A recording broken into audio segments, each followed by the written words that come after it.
यह वीडियो आप सभी के लिए बहुत ही महत्वपूर्ण होने वाली है, क्योंकि इस वीडियो में हम लोग सीखने वाले हैं कि टेंस किसे कहते हैं और टेंस के कितने भेद होते हैं और इन भेदों का परिभाषा क्या है।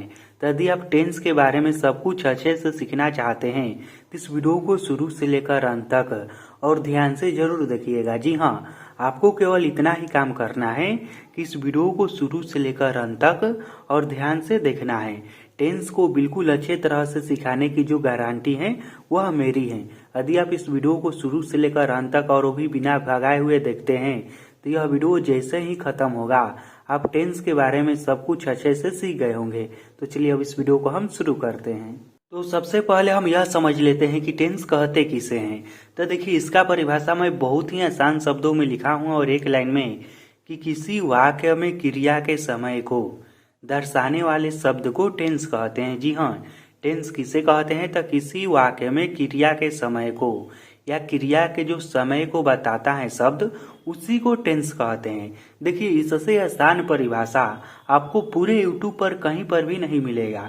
तो जो भी मैं यहाँ पर परिभाषा लिखा हूँ वो सबसे आसान परिभाषा है। तो आपको टेंस का परिभाषा अच्छे से याद हो गया होगा कि किसी वाक्य में क्रिया के समय को दर्शाने वाले शब्द को ही टेंस कहते हैं। जैसे मान लीजिए कि मैं पढ़ा रहा हूँ, तो यहाँ पर क्रिया कौन है? पढ़ाना है। और कब मैं पढ़ा रहा हूँ? जैसे मैं अभी कह रहा हूँ कि मैं पढ़ा रहा हूँ, तो आपको मालूम चल रहा है ना कि मैं अभी पढ़ा रहा हूँ, ठीक। तो यहाँ पर जो समय का मालूम चलता है ना, क्रिया के समय का, देखिए यहाँ पर पढ़ाना हो गया क्रिया और समय कब है कि अभी मैं पढ़ा रहा हूँ। तो इस प्रकार का जो शब्द होता है जो क्रिया के समय को बताता है उसे ही टेंस कहते हैं। अब देखिए, समझिए कि टेंस के कितने भेद होता है। तो टेंस के 3 भेद होता है। टेंस के कितने भेद होता है? तो टेंस के 3 भेद होता है। और कौन कौन सा होता है? तो पहला होता है प्रेजेंट टेंस, जिसे कहते हैं हिंदी में वर्तमान काल। दूसरा होता है पास्ट टेंस, हिंदी में कहते हैं इसे भूतकाल।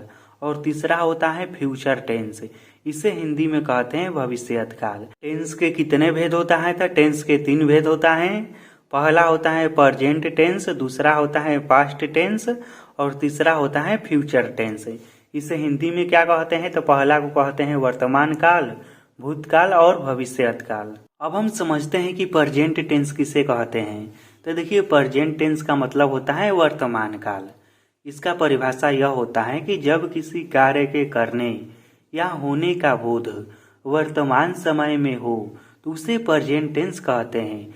कोई भी कार्य हमें यह जब मालूम पड़ता है कि यह कार्य वर्तमान समय में यानी कि अभी के समय में हो रहा है तो इसे प्रेजेंट टेंस कहते हैं। जैसे में कि मैं पढ़ाता हूँ, वह जाता है, इससे मालूम चल रहा है ना मैं पढ़ाता हूँ। तो कब मैं पढ़ाता हूँ? तो अभी पढ़ाता हूँ।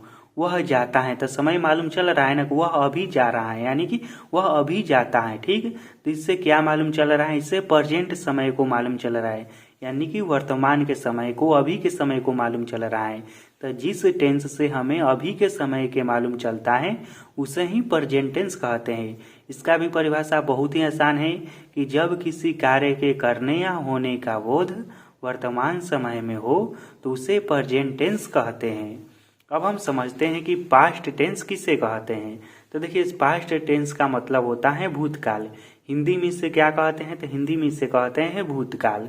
इसका परिभाषा यह होता है कि जो घटनाएं पुरानी हो चुकी हैं, जिसका वर्तमान से कोई संबंध नहीं है, उसे पास्ट टेंस कहते हैं। इसमें सारा घटना या सारा काम न बीता हुआ रहेगा, यानी कि वह काम हो चुका हुआ रहेगा। जैसे कि वह पढ़ता था, राम पटना जाता था। तो इन सब से क्या मालूम चल रहा है? वह पढ़ता था यानी कि वह अब पढ़ लिया है, वह अभी नहीं पढ़ रहा है। राम पटना जाता था यानी कि राम पहले पटना जाता था, अभी नहीं जा रहा है। तो जिस वाक्य से हमें बीते हुए समय के बारे में होने वाली घटनाओं को मालूम चलता है उसे ही पास्ट टेंस कहते हैं।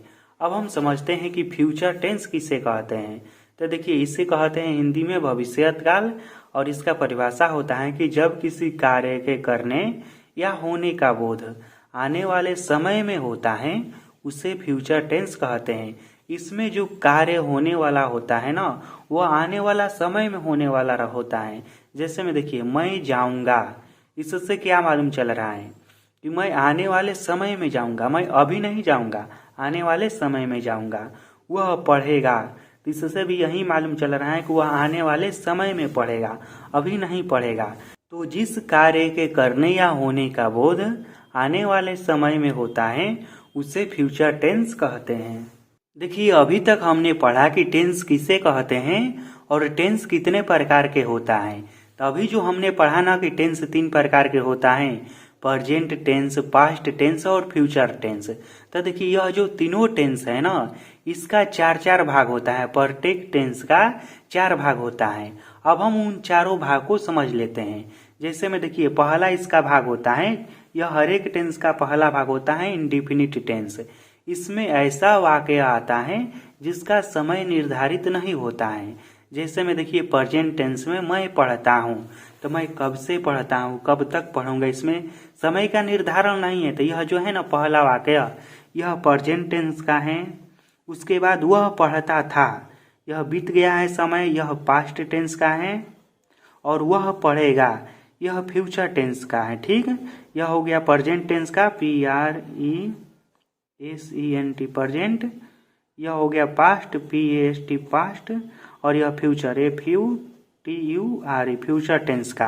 तो इस तरह से हम क्या देखते हैं कि प्रत्येक टेंस के 4 भाग होता है। तो यहाँ पर पहला जो प्रेजेंट टेंस है इसका भी होगा प्रेजेंट इंडेफिनिट, पास्ट इंडेफिनिट और फ्यूचर इंडेफिनिट। तो पहला है इंडेफिनिट टेंस। तो सभी टेंस में सबसे पहले आएगा इंडेफिनिट टेंस। इसके बाद क्या आएगा, तो इसके बाद आएगा कंटिन्यूअस टेंस। इसमें क्या होता है, तो ऐसा वाक्य जिसमें काम चल रहा होता है उसे कंटिन्यूअस टेंस कहते हैं।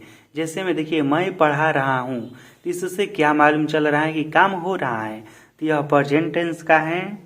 वह पढ़ा रहा था, यह बीत गया है। यह क्या है, तो यह पास्ट टेंस का है।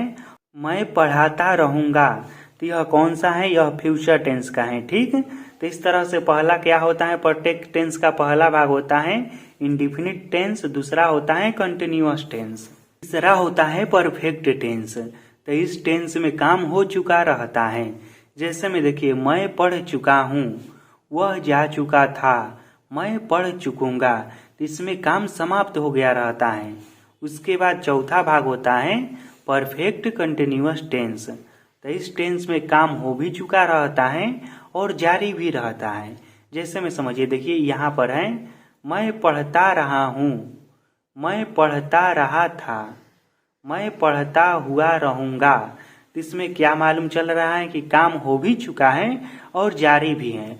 अब यहाँ पर जरा ध्यान से समझिएगा, लास्ट में सभी टेंस के 4 प्रकार होते हैं। यह तो हमने अभी पढ़ा। पहला होता है इंडेफिनिट, उसके बाद कंटिन्यूअस, परफेक्ट और परफेक्ट कंटिन्यूअस।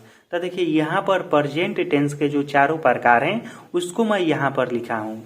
तो प्रेजेंट टेंस के 4 प्रकार कौन कौन सा हो गया, पहला हो गया प्रेजेंट इंडेफिनिट टेंस, दूसरा हो गया प्रेजेंट कंटिन्यूअस टेंस, तीसरा हो गया प्रेजेंट परफेक्ट टेंस और चौथा हो गया प्रेजेंट परफेक्ट कंटिन्यूअस टेंस।